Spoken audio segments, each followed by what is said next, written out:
ఎత్తైన కొండపైన ఏకాంతముగా చేరి రూపాంతర అనుభవము పొందా ప్రార్థించు ప్రియుడా, ప్రార్థించు ప్రియుడా. ఎత్తైన కొండపైన ఏకాంతముగా చేరి రూపాంతర అనుభవము పొందా ప్రార్థించు ప్రియుడా, ప్రార్థించు ప్రియుడా. Praise the Lord. మన ప్రభువైన యేసుక్రీస్తు వారి నామమున మీ అందరికీ కూడా శుభములను తెలియజేస్తూ ఉన్నాను. అందరు బాగున్నారా? ఒంటరి ప్రయాణంలో ఎవరు నాకు తోడు లేరు, నన్ను ఆదరించేవారు లేరు, నన్ను ఓదార్చేవారు లేరు, నాకు సహాయం చేసేవారు లేరు అని నువ్వు అనుకుంటున్నావేమో. నీ ప్రతి ఆందోళన నుండి, నీ ప్రతి పరిస్థితి నుండి విడుదలను అనుగ్రహించే గొప్ప దేవునికే మహిమ కలుగును గాక. మీ కొరకు అనుదినము ప్రార్థన చేస్తున్నాం.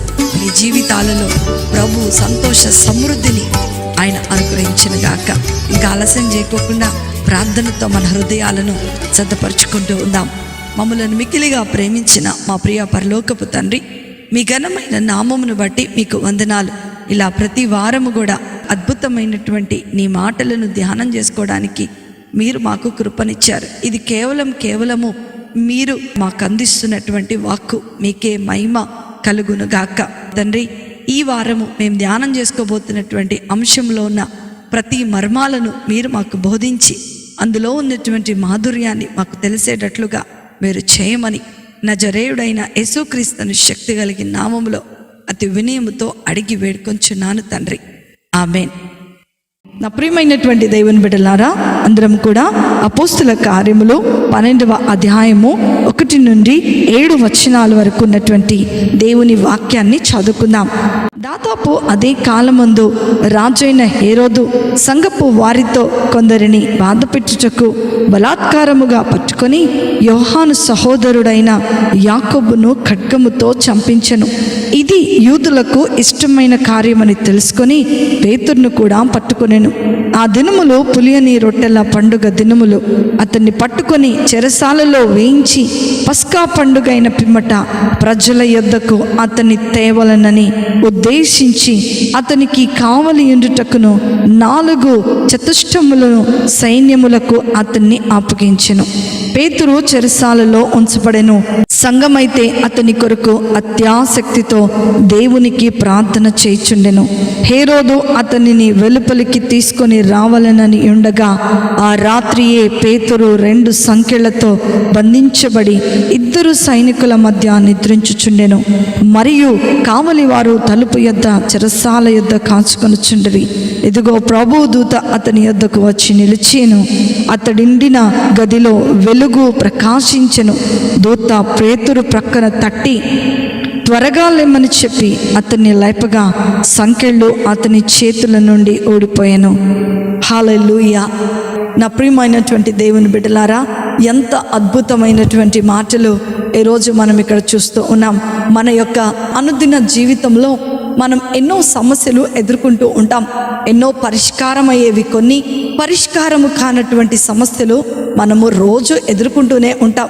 పిల్లలతో సమస్యలు, కుటుంబపరమైన సమస్యలు, ఆర్థికపరమైనటువంటి సమస్యలు, ఇంకా కొన్ని సమస్యలు ఎలా ఉంటాయి అనంటే అసలు తీర్చబడటానికి ఎంత మాత్రము కొన్నిటికి సొల్యూషనే దొరకనటువంటి సమస్యలు, జటిలమైపోయినటువంటి సమస్యలను కూడా మనం ఎదుర్కొంటూ ఉంటాం. అలాంటి పరిస్థితిలో మన జీవితాలు ఒక క్రైసిస్లోనికి వెళ్ళిపోతూ ఉంటాయి. ఎలాంటి మార్గము మన ముందు తెరవబడినట్టుగా కనపడదు. అన్ని ద్వారాలు మన ముందు మూయబడినట్లుగా కనపడుతూ ఉంటాయి. ఇక్కడ ఈ యొక్క 12వ అధ్యాయములో కూడా ఈ సంఘము కూడా ఇలాంటి పరిస్థితులనే ఎదుర్కొంటూ ఉంది. ఈ యొక్క పేతురు జీవితాన్ని గనక మనం గమనించినట్లయితే ఆ కాలం ముందు హేరోదు రాజుగా ఉంటున్నాడంట. A very crooked and wicked king in the world. చాలా భయంకరమైనటువంటి క్రూరమైనటువంటి వాడు ఈ హేరోదు. ఆ కాలంలో ఏం చేశాడంటే బలాత్కారముగా యోహాను సహోదరుడైనటువంటి యాకోబును అతను సంహరించినట్టుగా మనం చూస్తూ ఉన్నాం. ఎప్పుడైతే యాకోబు సంహరించబడ్డాడో హేరోదు చేత, యూదులందరికీ కూడా చాలా ఇష్టమైన పనిగా అనిపించిందంట.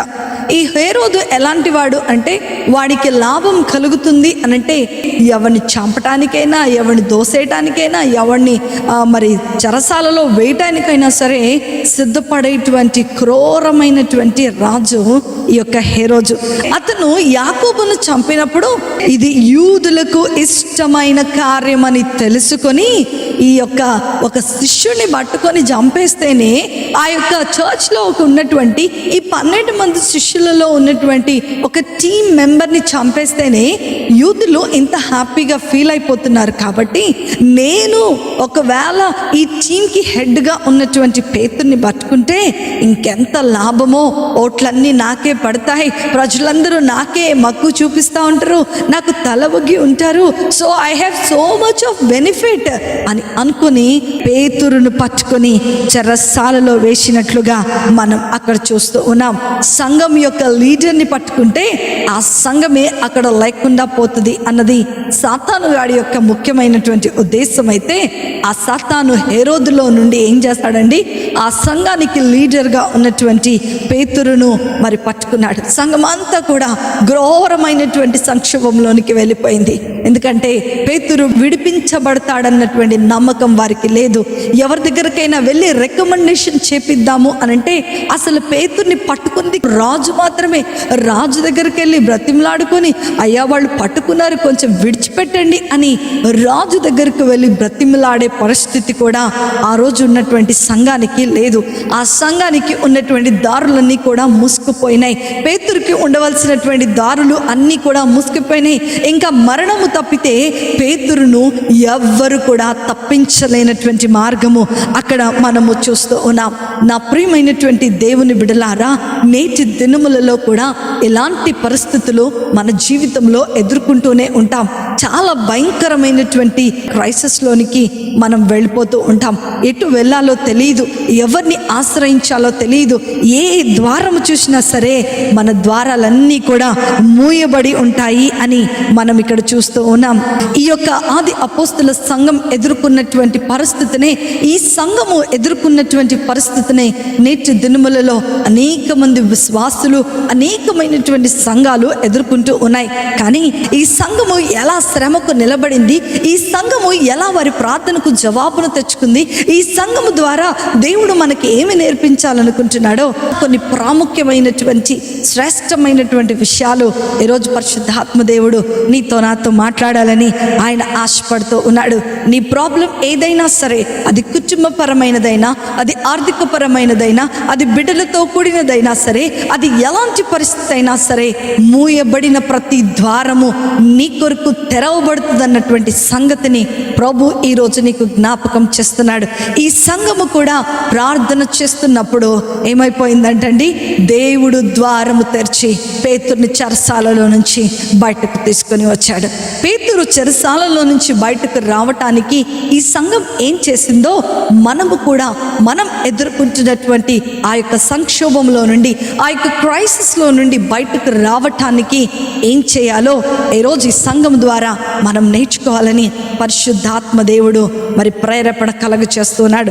మొదటి విషయాన్ని ఇక్కడ మనం చూస్తున్నట్లయితే వారు ఏం చేస్తున్నారంటండి, ఎందుకు ఇలా చేశావు దేవా, ఎందుకు పేతురు జీవితంలో ఇలా జరిగింది, నా జీవితంలో ఎందుకు ఇలా జరిగిందని పేతురు కానీ పేతురు యొక్క సంఘము కానీ అడిగినట్లుగా ఇక్కడ రాయబడలేదు.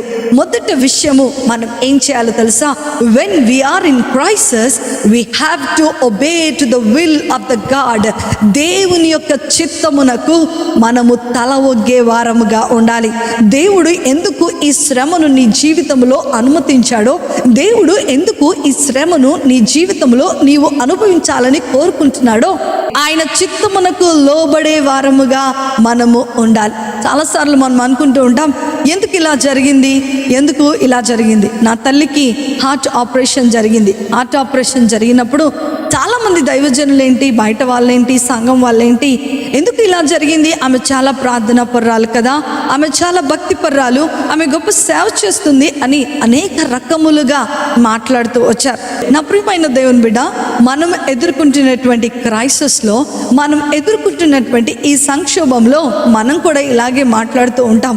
దేవుడు విడిపించలేడా, దేవుడు ద్వారం తెరవలేడా, దేవుడు నా అప్పును తీర్చలేడా, దేవుడు నా గర్భాన్ని తెరవలేడా, దేవునికి ఇది అసాధ్యమా అని మనము దేవునిని ప్రశ్న వేసేస్తూ ఉంటాం. కానీ ఇక్కడ ఈ సంఘము దేవునిని ప్రశ్న వేయటం లేదు. ఎందుకు పేతురు పట్టబడ్డాడు ప్రభువా, నీ పరిచర్యనే చేస్తున్నాడు కదా, నీ కొరకు నిలబడ్డాడు కదా, ఇంచుమించు 3,000 మంది బాప్తిజం పొందుకున్నారు కదా, పేతురు వీధుల్లో నడుచుకుంటూ వెళ్తుంటే పేతురు నీడపడి అనేక మంది స్వస్థత పొందుకున్నారు కదా, నీ కొరకు ఎంత గొప్ప కార్యాలు చేసినటువంటి పేతురును నీవు తప్పించలేవా ప్రభువా అని ఈ సంఘము దేవుణ్ణి అడగటం లేదు. కానీ ఏం చేస్తున్నారండి, దేవుని చిత్తమునకు లోబడి వారు ప్రార్థన చేస్తూ ఉన్నారు.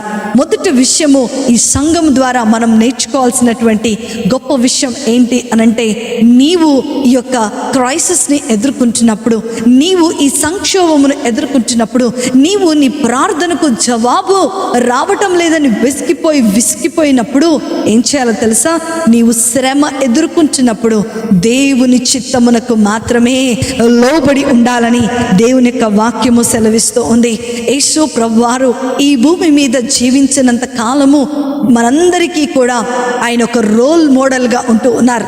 ఆయన అప్పగించబడుతున్నటువంటి ఆ యొక్క ముందు దినము గెత్సెమనే తోటలో ఆయన ప్రార్థన చేస్తూ, తండ్రి ఈ గిన్నె చిత్తమైతే ఈ గిన్నెను నా నుండి తొలగించండి, నేను దీన్ని భరించలేనటువంటి భారము నా మీద నువ్వు వేస్తున్నావు అని యేసు ప్రభువారు అడిగి మరలా ఏమంటున్నాడు, నా తండ్రి చిత్తమే నా జీవితంలో నెరవేర్చబడును గాక. అవును, తండ్రి చిత్తమును నెరవేర్చినటువంటి ఒక కుమారుణ్ణి మనము అక్కడ చూస్తూ ఉన్నాం. నా ప్రియమైనటువంటి దేవుని బిడ్డలారా, నీ పరిస్థితి ఎంత జటిలమైనా సరే, నీ పరిస్థితి ఎంత భయంకరమైనా సరే, అసలు ఆ పరిస్థితి నీ జీవితంలో ఇక మారదు, నా బ్రతుకు ఇంతే అని నువ్వు అనుకున్నా సరే, దేవుని చిత్తము ఏదో అందులో దాచబడి ఉంటుంది. ఒకవేళ నీ కార్యం ఆలస్యం అవుతుందైతే, ఒకవేళ నీకు వాగ్దానం చేసిన దేవుడు మరి ఆలస్యం చేస్తున్నాడు అనంటే అది నీ మంచి కోసమే. God delays but never denies. ఆయన మాట ఇచ్చి నెరవేర్చకుండా ఉండటానికి ఆయన ఏమి మానవుడు కాదు, ఆయన నిజమైనటువంటి దేవుడు. ఆయన ఒకవేళ ఆలస్యం చేస్తున్నాడంటే, ఒకవేళ ఈ పరిస్థితులు నీ జీవితంలోనికి ఆయన అనుమతించాడు అని అంటే ఖచ్చితంగా కేవలము ఏంటండి, నీ మంచి కోసమే. అందుకనే పౌలు రోమీలకు రాసినటువంటి పత్రిక 8వ అధ్యాయము 28వ వచనములో మనం చూస్తే, దేవుని ప్రేమించు వారికి అనగా ఆయన సంకల్పము చొప్పున పిలువబడిన వారందరికీ మేలు కలుగుటకై సమస్తమును సమకూడి జరుగుతున్నవి. హల్లెలూయా. నా ప్రియమైనటువంటి దేవుని బిడ్డలారా, ఈ యొక్క చాప్టర్లో మనం చూస్తున్నట్లయితే అసలు చాలా మందికి చాలా ప్రశ్నలు వస్తూ ఉంటాయి. అసలు హేరోదే ఎందుకు రాజు కావాలి? ఎందుకంటే యేసుప్రభు వారు ఉన్నప్పుడు కూడా హేరోదు వల్ల తాతగారే కదా ఉన్నాడు, ఆయన మనవడే కదా ఈయన. అసలు ఆ హేరోదు వల్ల ఆయనే అంత కఠినంగా ఉంటే వాళ్ళ మనవడు ఇంకెంత కఠినంగా ఉంటాడు, వీడిని అసలు ఎందుకు రాజుగా చేయాలి, అసలు ఎందుకు పేతుర్ని హేరోదు చేతికి అప్పగించాలి అని చాలా రకాలుగా మాట్లాడుకుంటూ ఉండవచ్చు. మనం కూడా అనుకుంటూ ఉంటాం కదా, నాకే ఎందుకు జరగాలి, నాకే ఈ కార్యం ఎందుకు ఆలస్యం అవ్వాలి, నాకే ఎందుకు ఈ బ్రతుకు, నాదే ఎందుకు ఈ పరిస్థితి అని మనం అనుకుంటూనే ఉంటాం.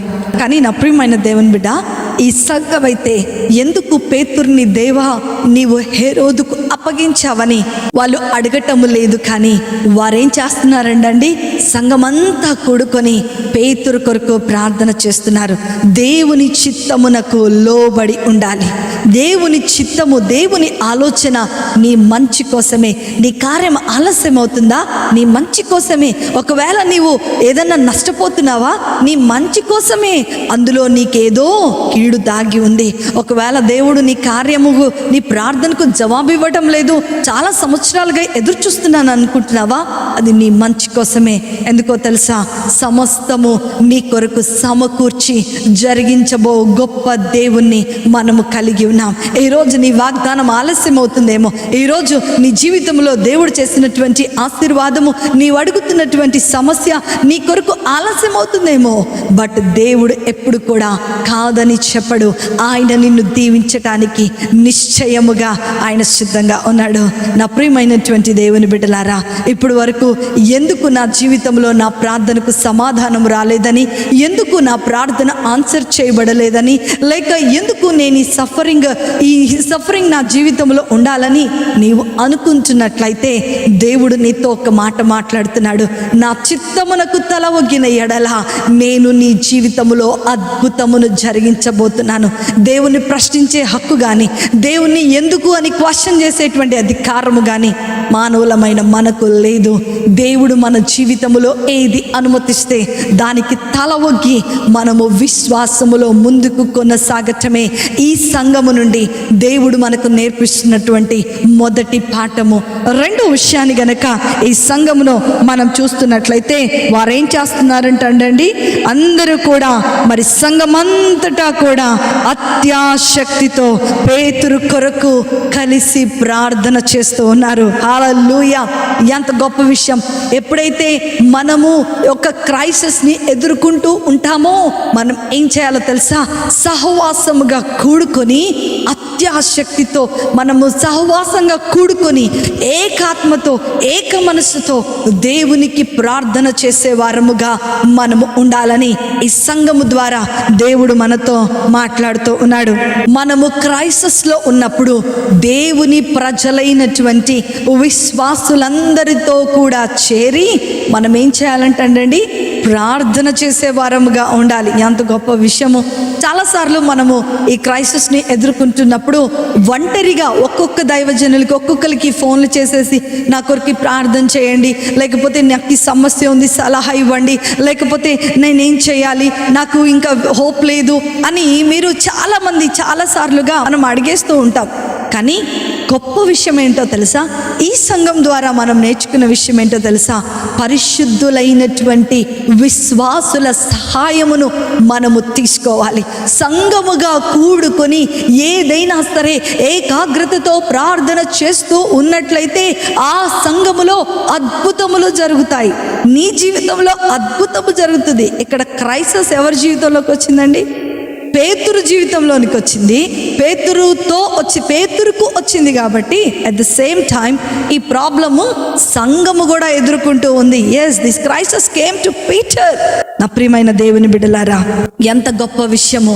వీళ్ళందరూ కూడా కూడుకొని ఏం చేస్తున్నారు? ఏక ఆత్మతో ప్రార్థన చేస్తూ ఉన్నాడు. మరి ఇక్కడ చూస్తున్న సందర్భాలు అయితే అస్సలు నిరీక్షణ లేనటువంటి సందర్భాలు. వాళ్ళకి అసలు హోపే లేదు. ఎందుకంటే పేతురుని మనం ఈ 4వ వచనంలో మనం చూస్తే గనక పేతురుని భయంకరంగా బంధించేశారంట. చేతులు కాళ్ళు కట్టేసుకొని ఉన్నారు. మరి బయట అతనికి కావలి ఉండుటకు 4 చతుష్టములను అక్కడ పెట్టినట్లుగా మనం చూస్తున్నాం. ఒక చతుష్టము అంటే 4 మెంబర్స్ ఉంటారు, అంటే 16 మెంబర్స్ ఆయన చుట్టూ కూర్చొని ఉన్నారు. ఇంకా కొంతమంది బయట ఉన్నారు కాపలా కాయటానికి. ఇంకా ఒక్కొక్కరు ఒక్కొక్క చేతిని కట్టేసి ఉన్నారు, కాళ్ళు కట్టేశారు. పేతురు కదలటానికి కూడా వీలు లేనంత పరిస్థితిలో పేతురు ఉన్నాడు. అయినా సరే ఏం చేస్తున్నారు? సంఘం అంతా కూడా ఐక్యతతో ప్రార్థన చేస్తున్నాడు. ఎక్కడైతే నిరీక్షణ లేదో, ఎక్కడైతే విశ్వాసం లేదో, ఎక్కడైతే నీకు నిరీక్షణ అనేదే లేదో అక్కడ వారేం చేస్తున్నారో తెలుసా? ప్రార్థన చేస్తూ ఉన్నారు.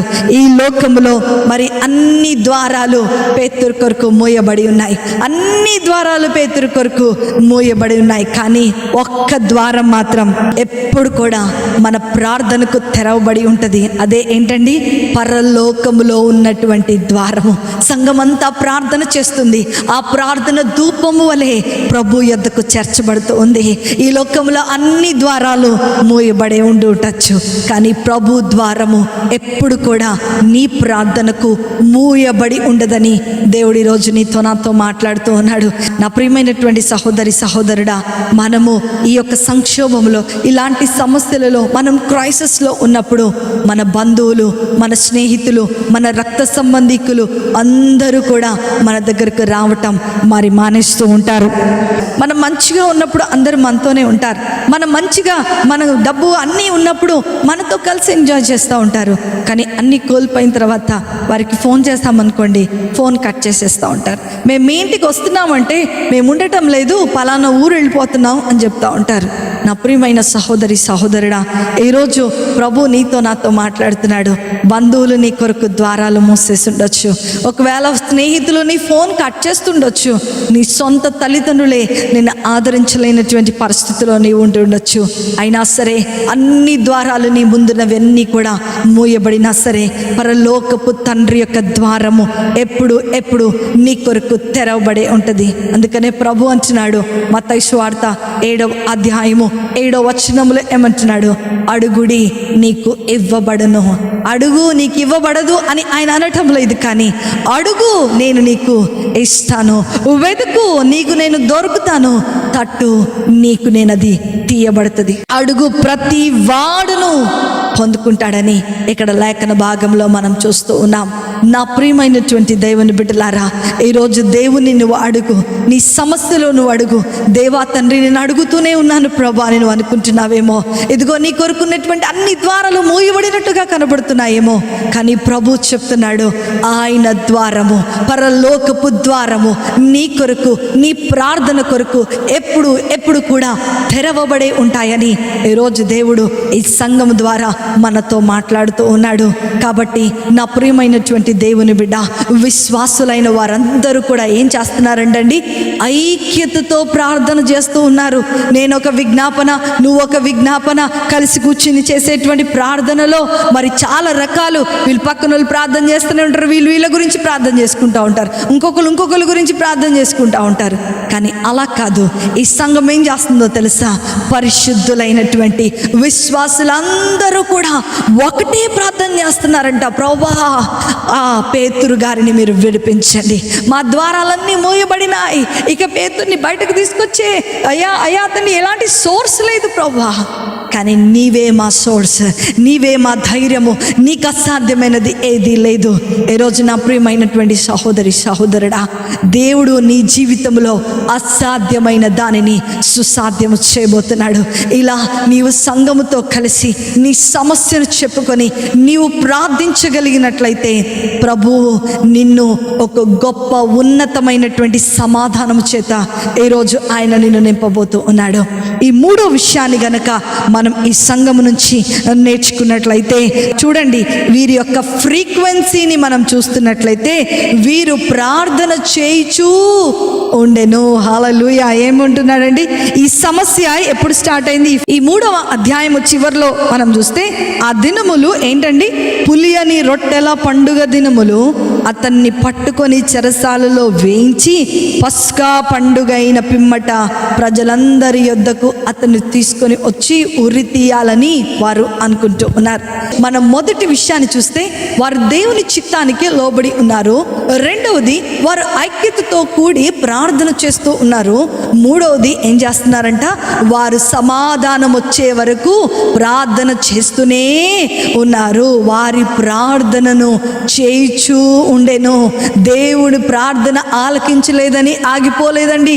దేవుడు సమాధానం ఇవ్వలేదని విశ్వాసాన్ని కోల్పోలేదండి. దేవుడు నాకు ఏమీ చేయలేదని నిరుత్సాహపడక వాళ్ళు ఏం చేస్తున్నారంటండి? ప్రార్థన చేయిచూ ఉన్నాడు. ఎక్కడ పులియని రొట్టెల దినం ఇంచుమించు 10-15 రోజులు అయిపోయి ఉండదు ఈ పస్కారు దినము వరకంతా.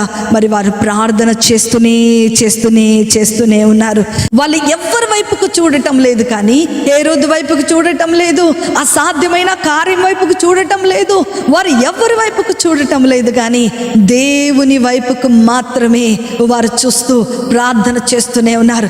ఏం కాదు, బహుశా పస్కా కాకుండా ఇంకొక దినమైనా సరే, ఇంకా నెల రోజులైనా సరే వాళ్ళ ప్రార్థనను వదిలిపెట్టేవారు కాదు. ఈ లేఖన భాగమును ప్రకారం నా ప్రియమైన దేవుని బిడ్డ, ఎంత గొప్ప విషయమో, జవాబు వచ్చే వరకు చేసేటువంటి ప్రార్థనకు దేవుడు ఖచ్చితంగా జవాబును ఇస్తాడు. నీవు ఒకవేళ విసిగిపోయి ఒకవేళ నిరుత్సాహపడిపోయినట్లయితే నీ జవాబును నీవు కోల్పోతున్నట్టే.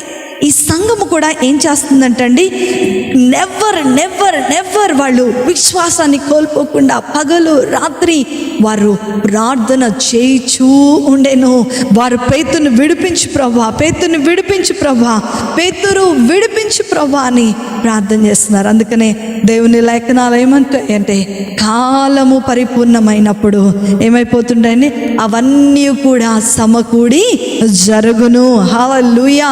నా ప్రియమైన దేవుని బిడ్డలారా, దేవుడు నిర్ణయించిన కాలములో నీ జీవితంలో అద్భుతము ఆయన చేయగలడు.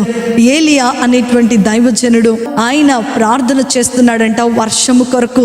ఆ యొక్క శిష్యుని అడిగాడు, వెళ్ళి వర్షము ఏమైనా మేఘం కనపడుతుందో లేదో చూసిరా అని. మళ్ళీ వెళ్ళాడంట శిష్యుడు. ఒకసారి వెళ్ళాడు, రెండోసారి వెళ్ళాడు, మూడోసారి వెళ్ళాడు, నాలుగోసారి వెళ్ళాడు, అలా 7 మారులు అక్కడికి వెళ్ళాడంట. వెళ్ళినప్పుడు ఆ శిష్యుడికి దూరములో అరచేయి మందమంతా మేఘము కనపడుతుంది.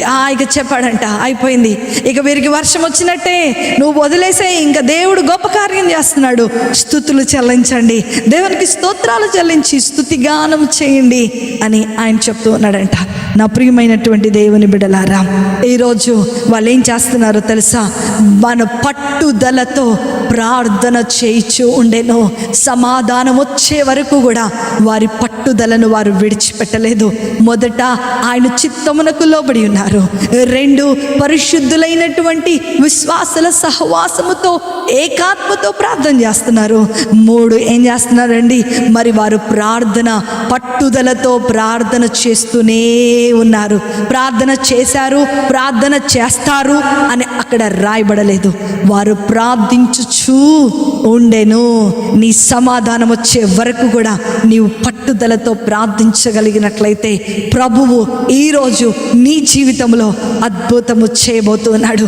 ఈరోజు నీ జీవితంలో ఆశ్చర్యము జరిగించబోతున్నాడు. ఆయన నిర్ణయించిన కాలంలో నీ జీవితంలో ఉన్నటువంటి ఆ యొక్క కొరతలు, నీ జీవితంలో ఉన్న సమస్యలు, నీవు ఎదుర్కొంటున్నటువంటి పోరాటములు ముగించబడబోతున్నాయి. హల్లెలూయా. 4వ విషయాన్ని గనక మనము ఇక్కడ చూస్తున్నట్లయితే, when we are in the time of crisis, ఈ సంఘం ఏం చేస్తూ ఉందండి, అత్యాశక్తితో ప్రార్థన చేస్తుందంట. ఏం చేశారండి, వాళ్ళు ఫస్ట్ సహవాసంగా ప్రార్థన చేశారు, పట్టుదలతో ప్రార్థన చేశారు, ఇప్పుడు ఏం చేస్తున్నారు, అత్యాశక్తితో ప్రార్థన చేస్తున్నారు. అత్యాశక్తి అనగా ఆసక్తికి మించినటువంటి ప్రార్థన, గొప్ప విశ్వాసముతో కూడినటువంటి ప్రార్థన, గొప్ప నమ్మకముతో కూడినటువంటి ప్రార్థన. అక్కడ పేతురు విడిపించబడతాడన్నటువంటి నమ్మకము కానీ, పేతురికి విడుదల కలుగుతుంది అన్నటువంటి హోప్ కానీ, అలాంటి ధీమాలైనటువంటి పరిస్థితిలో వారు ఏం చేస్తున్నారంటే అత్యాశక్తితో ప్రార్థన చేస్తున్నారు. ఒక విధంగా చెప్పాలంటే ప్రసవ వేదనతో కూడినటువంటి ప్రార్థన ఆ సంఘమంతా కూడా చేస్తూ ఉండగా, మరి పేతురును దేవుడు చెరసాలలో నుంచి బయటకు వచ్చాడు. నా ప్రియమైనటువంటి దేవుని బిడ్డలారా, మన జీవితంలో ఎన్నో భయంకరమైనటువంటి పరిస్థితులు మనం ఎదుర్కొంటూ ఉంటాం. కొన్ని సమయాలలో మన ప్రార్థనకు జవాబు రానటువంటి పరిస్థితిలో మనం ఉంటూ ఉంటాం. కానీ ఈ సంఘం అయితే ఎప్పుడైతే వారి జీవితంలోనికి శ్రమ వచ్చిందో, వారేం చేస్తున్నారంటే అత్యాశక్తితో ప్రభు యొద్దకు వచ్చి ప్రార్థన చేస్తున్నారు. వారి పూర్ణ హృదయముతో, వారి యొక్క ఏక ఆత్మతో వారందరూ కలిసి ప్రార్థన చేస్తూ ఉన్నారు. అందుకనే ఇర్మియా గ్రంథకర్త 29వ అధ్యాయంలో అంటాడు, పూర్ణ హృదయముతో నీ పూర్ణ ఆత్మతో నన్ను వెతికిన ఎడల నన్ను నీవు కనుగొంటావని దేవుని యొక్క మాటలు తెలియచేయబడుతున్నాయి. నా ప్రియమైనటువంటి దేవుని బిడ్డలారా, నీవు నీ పూర్ణ మనస్సుతో, అర్ధ మనస్సుతో కాదండి, పూర్ణ మనస్సుతో దేవుని మీద నీవు విశ్వాసం ఉంచగలిగినట్లయితే, దేవునికి నువ్వు అత్యాశక్తితో ప్రార్థన చేయగలిగినట్లయితే, నీ హృదయ భారమైనటువంటి ఇంటెన్స్ ప్రేయర్ లైఫ్ నువ్వు కలిగినట్లయితే, దేవుడు మన జీవితంలో అద్భుతమైన కార్యం చేస్తాడని ఈ యొక్క లేఖన భాగం ద్వారా మనం మాట్లాడుతున్నాం. పేతురుని గనక మనం గమనించినట్లయితే చాలా నెమ్మదిగా ఉన్నాడు. పేతుడు ప్రశాంతంగా నిద్రపోతున్నాడు. అనేక మంది సైనికులు అక్కడ ఉన్నారు. మరి బయటకు వెళ్ళటానికి కాదు, ఊపిరి పీల్చుకోవడానికి కూడా సమయములైనటువంటి ఆ యొక్క సందర్భంలో పేతురు ఏం చేస్తున్నాడు తెలుసా? టెన్షన్ పడకోకుండా ప్రశాంతంగా నిద్రపోతున్నాడు. ఎందుకనో తెలుసా? మొదట పేతురుకి మరణం అంటే అసలు భయం లేదు. రెండవది, అతని కొరకు అత్యాసక్తితో ప్రార్థించగలిగినటువంటి ఒక టీంని అతను కలిగి ఉన్నాడని తనకి తెలుసు కాబట్టి. మూడవది ఏంటి అంటే దేవుని సన్నిధి తనతో ఉన్నదన్నటువంటి ధైర్యము, విశ్వాసముతో పేతురు ఉన్నట్లుగా మనం అక్కడ చూస్తూ ఉన్నాం. నా ప్రియమైనటువంటి దేవుని బిడ్డలారా, ఈరోజు నీ సమస్య నిన్ను కృంగదీస్తుందా? నీ సమస్య నిన్ను భయపెడుతుందా? భయపడాల్సిన అవసరము లేదు. ఎందుకో తెలుసా? దేవుని సన్నిధి ఎప్పుడు కూడా నిన్ను విడిచి వెళ్ళదు. దేవుని శక్తి ఎప్పుడు కూడా నిన్ను విడిచి వెళ్ళదు. యాయిరు అనేటువంటి శతాధిపతికి దేవుడు చెప్తున్నాడంట, యాయిరు నేను నీతో కూడా ఉన్నాను, నేను నీ చేతిని పట్టుకొని నీ ఇంటికి వెళ్తున్నాను నీ సమస్య నుండి విడుదల కలిగించటానికి. యాయిరు దగ్గరికి అనేకమైనటువంటి మనుషులు వచ్చేసి, ఇక విడిచిపెట్టయ్యా ఆ దేవుని చేతిని, నీ ఇంటిలో నీ కుమార్తె చనిపోయిందని చెప్పాడంట. సాతాను కూడా అనేక సార్లు మనుషుల రూపంలోనే మనకేం చేస్తూ ఉంటాడంటే అనేకమైనటువంటి తొందరపాటు నిర్ణయాలను కలగజేసేస్తూ ఉంటాడు. మనం కూడా ఆవేశంలో వచ్చేసి, అయ్యో ఇది చేయకపోతే రేపొద్దున ఏమైనా జరిగితే నేనే భరించాలి దీనిని అని అనేసుకుంటూ ఉంటాం. కానీ ఇక్కడ ఈ సంఘము మాత్రము వారి విశ్వాసాన్ని కోల్పోకుండా, వారు దేవుని చిత్తమునకు లోబడి అత్యాశక్తితో కార్యము జరిగే వరకు కూడా వారు ప్రార్థన చేయుచూ ఉండెను అని అక్కడ రాయబడి ఉంది. నా ప్రియమైన దేవుని బిడ్డలారా, యాయిరు యేసు ప్రభు వారి చేతిని పట్టుకున్నాడు. మనుషుల మాటలు వినకుండా దేవుని చేతిని పట్టుకోవటం వలన అతని ఇంటిలో మరణించినటువంటి అతని కుమార్తె మరణము నుండి లేపబడినట్లుగా మనం చూస్తూ ఉన్నాం. నా ప్రియమైన దేవుని బిడ్డలారా, ఈరోజు నీ సమస్య ఎంత జటిలమైనా సరే, ఈరోజు నీ పరిస్థితులు ఎంత కఠినంగా ఉన్నా సరే, ఈరోజు నీ ముందున ద్వారాలన్నీ మూయబడినా సరే, don't worry, God is there for you. విశ్వాసమును విడిచిపెట్టక అత్యాశక్తితో నీవు చేస్తున్న ఈ ప్రార్థన ప్రభువు అంగీకరించబోతూ ఉన్నాడు.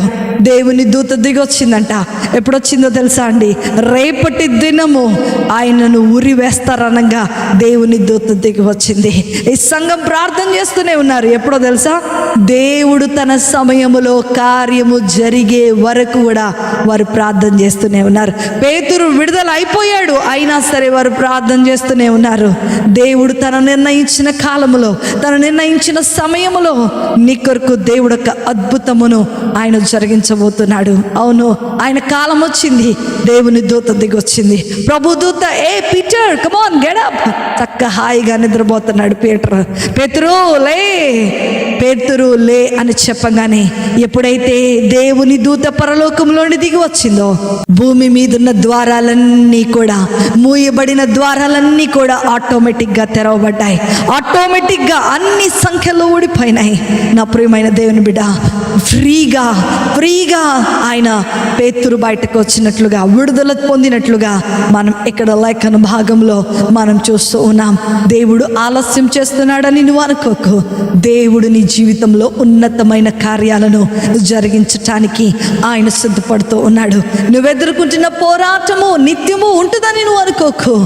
దేవుడు నిర్ణయించిన కాలములోనే నీ సమస్య నుండి నువ్వు విడుదల పొందుకోబోతున్నావు. ఈ సంఘము కూడా అత్యాశక్తితో ప్రార్థన చేస్తున్నారు. ఈ సంఘము దేవుని చిత్తానికి లోబడి జీవిస్తూ ఉన్నారు. ఈ సంఘము పరిశుద్ధులైనటువంటి వారి ప్రార్థన సహవాసములో వారందరూ కూడి ప్రార్థన చేస్తూ ఉండగా ప్రభు సమాధానము వారి జీవితంలో కలిగింది. పేతురు విడుదలైపోయాడు. అందరూ కలిసి దేవుని స్తుతించినట్లుగా ఈ లేఖన భాగంలో మనం చూస్తూ ఉన్నాం. వాక్యం వింటున్నటువంటి నా ప్రియ సహోదరి సహోదరుడా, ఈరోజు నీ ముందున్న ద్వారాలన్నీ మూయబడినాయని నువ్వు అనుకుంటున్నావేమో. అనేక మంది కోర్టు కేసులు తెగలకోకుండా ఉన్నాయని నువ్వు అనుకుంటున్నావేమో. నీ కుటుంబపరమైనటువంటి సమస్యలు, నీ ఆర్థికపరమైనటువంటి సమస్యలు, నీ అనారోగ్యపరమైన సమస్యలు నిన్ను బాధిస్తున్నాయని నువ్వు అనుకుంటున్నావేమో. But don't worry, there is a good news for you. నీ కొరకు మూయబడిన ప్రతి ద్వారము ఆటోమేటిక్గా తెరవబడబోతున్నాయని దేవుడి రోజు నాతో మాట్లాడుతున్నాడు. కాబట్టి అధైర్యపడక, విసుగు చెందకాక, పట్టుదలతో నీ కార్యము నెరవేర్పు జరిగే వరకు నీవు ప్రార్థించినట్లయితే గొప్ప సమాధానమును నీ జీవితంలో నీవు అనుభవించబోతున్నావు. అతి కృపాధన్యత, ఆశీర్వాదము వాక్యం వింటున్న దేవుని పిల్లలైన మీ అందరికీ అనుగ్రహించబడును గాక. ఆమేన్. ప్రార్థన చేసుకుందామా? మమ్మలను మిక్కిలిగా ప్రేమించిన మా ప్రియ పరలోకపు తండ్రి యేసు స్వామి, మీ యొక్క ఉన్నతమైన శ్రేష్టమైన ఘనమైన నామమును బట్టి మీకు వందనాలు ప్రభువా. మేము విన్న వాక్యములో ప్రభువా మాతో మీరు మాట్లాడినందుకు మీకు వందనాలు. మేము ఎదుర్కొంటున్నటువంటి ప్రతి పోరాటములో నుండి మీరు మాకు జయమును అనుగ్రహిస్తున్నందుకే మీకు వందనాలు. మా పోరాటములో మేము మీ చిత్తమునకు తల ఒగ్గినైనా, విశ్వాసమును కోల్పోకనైనా అయ్యా, పట్టుదలతో అత్యాసక్తితో ప్రార్థించేటువంటి ప్రార్థనా జీవితాలను మీరు మాకు దయచేయమని నజరేయుడైన యేసుక్రీస్తును శక్తి కలిగిన నామములో అతి వినయముతో అడిగి వేడుకొనుచున్నాను తండ్రి. ఆమేన్, ఆమేన్, ఆమేన్. Praise the Lord. ప్రభు మిమ్మలను మీ కుటుంబాలను దీవించుగాక. ప్రేమతో మీ సహోదరి శిల్ప జోసఫ్. మీ ప్రతి ప్రార్థన అవసరతను మాకు తెలియచేయండి. దేవుడు మీకు తోడుగా ఉండుగాక. ఆమేన్.